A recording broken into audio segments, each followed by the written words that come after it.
Halo teman-teman. Halo. Halo, hai.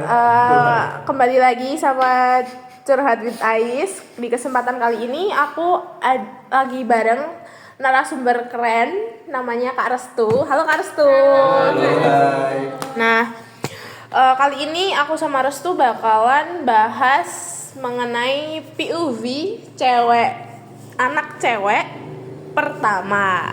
Oke. Nah, jadi langsung aja ya Kak Restu. Sebagai anak pertama nih, yang punya tanggungan mungkin kayak untuk mengangkat derajat orang tua, untuk nyariin jalan buat adik-adiknya. Nah, aku tuh kadang sering kepikiran, kayaknya tuh banyak kan dari kita yang kayak ngerasa harus kuat terus di depan keluarga, yang harus tegar terus, apalagi kalau kita ada di posisi tertentu ya, kayak kita anak pertama gitu.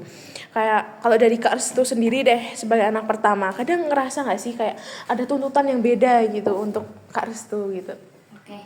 Kalau untuk tuntutan sebagai anak pertama itu mau cewek atau cowok sebenarnya pasti ada ya. Nah, kalau POV dari cewek nih, anak pertama sebenarnya tuh orang tua, ini aku pribadi, orang tua aku tuh nggak menuntut kayak kamu harus gini, kamu harus bisa nge-provide adikmu atau gimana. Tapi sebenarnya kita sebagai anak tuh kayak punya kesadaran sendiri. Kalau ya sebagai anak pertama mau nggak mau kita akan menggantikan tugas orang tua buat adik-adik kita nanti. Kan orang tua nggak mungkin akan di masa jayanya terus atau gimana lah. Nah, kita sebagai anak pertama tuh ya mau nggak mau harus mempersiapkan lah untuk gimana caranya kita bisa menggantikan peran si orang tua buat adik kita nanti. Kalau untuk beban sebenarnya yang menjadi beban adalah ya kesadaran kita. Kayak kita harus bisa berjuang buat hidup kita yang lebih enak nantinya. Tentunya itu nanti juga ngaruh buat masa tua orang tua kita dan masa remaja adik kita. Nah, yang menjadi beban adalah kemauan kita sendiri. Iya, gitu. benar. Itu sih kalau dari aku. Tapi untuk mencarikan sebagai anak pertama kan pasti ya kayak sedikit banyak pasti akan membantu jalan untuk adiknya gitu.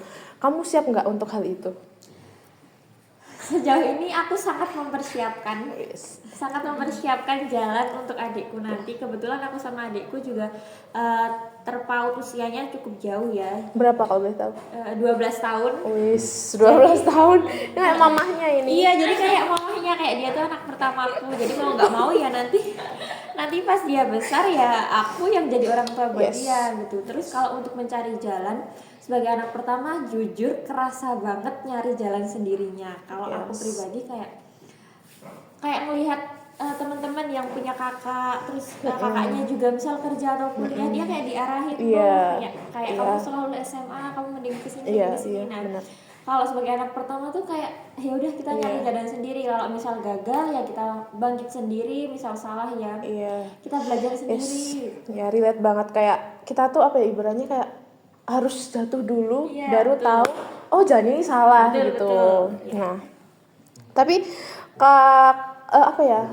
stereotip yang populer lah di masyarakat itu kan kayak kita sering dengar kayak ya namanya juga anak pertama harus dikuatin bahunya, padahal kan kayak menurut aku nggak sesimpel itu ya. Untuk untuk konsepnya tuh nggak sesederhana itu gitu, tapi kayak enteng banget gak sih? Dan menurut kamu deep down itu tuh jadi untuk menjadi anak pertama itu menjadi sebuah pressure apa justru kayak privilege berupa tanggung jawab? Pressure. Jujur nggak tahu ya. Jadi anak pertama tuh emang kalau mau dibilang jadi anak pertama berat banget itu sebenarnya terlalu berlebihan. Tapi pada kenyataannya memang berat. Kayak ya kita tuh pengganti orang tua. Ibaratnya kalau yang punya adik ya itu tadi yang udah aku bilang di awal, kita akan menggantikan orang tua dan kita nyari jalan kita sendiri. Terus aku nih pengalaman aku pribadi, aku bener-bener dari SMA sampai kuliah aku ngurus semuanya sendiri. Kayak apapun itu aku urus sendiri. Jadi aku bener nggak ada pandangan apa-apa nih. Jadi kayak ya aku nggak tahu, aku nyari tahu sendiri, aku belajar sendiri, bener-bener kayak jadi anak pertama tuh iya tanggung jawabnya nggak ada yang ngarahin, jadi kita harus meraba-raba sendiri. Yes. Tapi dalam apa ya? Dalam selama kakak berjuang untuk ya mengusahakan semuanya untuk keluarga kakak, untuk ya pokoknya sebagai anak pertama, tapi pernah nggak kakak kayak kehilangan diri sendiri karena kakak terlalu fokus kayak oh pokoknya aku harus ngandelin orang rumah dulu gitu? Pernah nggak kayak kehilangan diri sendiri kayak kamu tuh harusnya di apa ada kamu tuh berharap kalau kamu tuh ada di jalan yang emang benar-benar kamu mau, tapi karena mungkin ada tuntutan dari orang tua atau ada tanggung jawab kamu jadi kayak melenceng gitu, kayak jadi apa ya, oh harusnya kalau aku nggak jadi anak pertama aku bisa nih, aku ada di jalan lain gitu. Sejauh ini sih kebetulan jalanku sekarang adalah jalan yang aku mau. Kayak Alhamdulillah. semua pilihanku adalah pilihan orang tuaku juga, jadi kita saling mendukung gitu.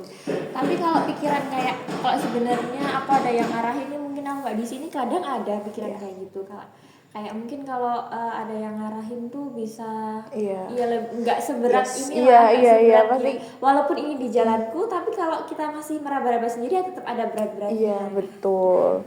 Nah oke, terakhir nih kak, boleh mungkin kasih pesan untuk anak-anak cewek, anak-anak pertama di luaran sana yang mungkin sedang apa ya, sedang struggle sama apa yang sedang mereka hadapin. Karena kan pasti ini relate kan, ini topik yang relate sama anak-anak pertama di luar sana gitu. Ada nggak pesan dari Kak Restu untuk anak pertama di luar sana agar bisa lebih apa ya, bisa natapin visi misinya lagi gitu.